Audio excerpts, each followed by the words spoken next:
Hello. So today we're going to be taking a look at PrismaColor colored pencils.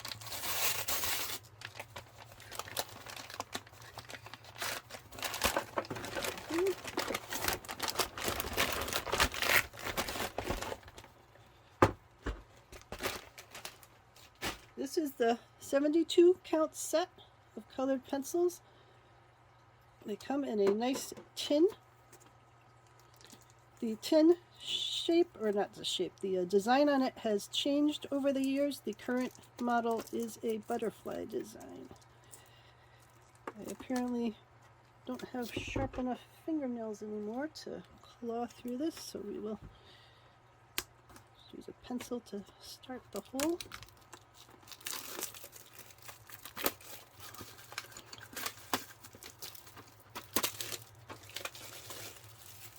So PrismaColor Premier, they give you the code numbers on the back, but not the names.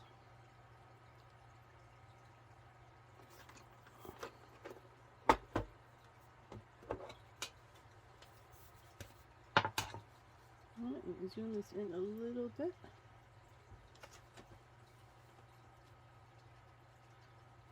Alright, so we got a top layer with a plastic sheath, a second layer, and a third layer. For maximum usage, they have these sharpened to a fairly, we'll call that flat point. I tend to like them at a much pointier point, but that of course can be done. And it's very worth noting that these have a limited amount of color in them, so you want to do your best to use the color wisely and not waste it, because all you have is the length of that color down to the bottom, and then you have to buy a new one. And trying to buy individual new ones can be tricky depending what art stores are near you, and you certainly don't want to buy an entire new set every time you run out of the blue that you like. So it's good to be wise about your use of the colors, to use multiple light layers when you are coloring instead of one super hard layer. And that's good for blending reasons and all sorts of other reasons. So each one has on it the name of it, like cream, and its code number. So let's see if I can do this smoothly and have these all rotate so that you can see what the colors are.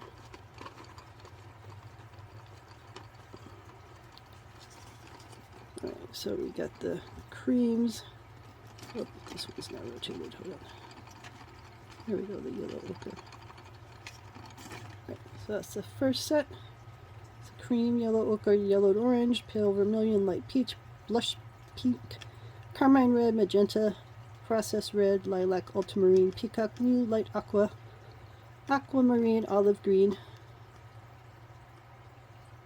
limple, spring green, chartreuse, ginger root, burnt ochre, light umber, dark umber, silver, and metallic gold. And they also have the names in French, if you cannot see that.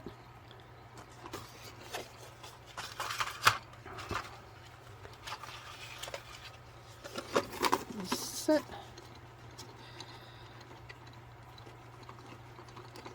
I am not exactly keen on the way they have the colors laid out initially, and I will relay them out because I don't want the blues having some blues over here and some blues over there and some blues over there when I'm working on things. I want to have all the blues together so that I can look through them and see which one's going to be best for whatever I'm working on.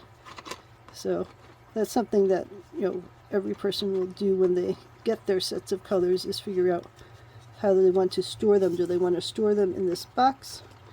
Do they want to store them in a desktop wood kind of display where you have all the holes so that you can easily grab what you're looking for?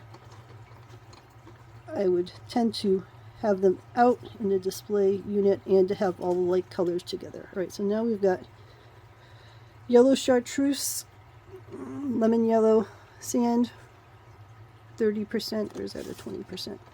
It's my eyes. 20% French gray, beige, sunburst yellow, crimson lake, terracotta, dark purple, imperial violet, Copenhagen blue, cloud blue, jade green, parrot green, sepia, 70% French gray, 90% French gray, putty beige, 30% warm gray, or is that a 20? Sorry, 20% warm gray, 20% cool gray, 50% cool gray, 50% warm gray, 70% cool gray, 70% warm gray. So I wish the letters had been a little larger or clearer or something. This shiny silver on the color is, as you can see, a little hard for reading. This is part of why you make yourself a color chart. So you make a color chart with nice big letters on it, and you can see what you're doing, and put, like I said, all the like colors together. So let me just get these rotated.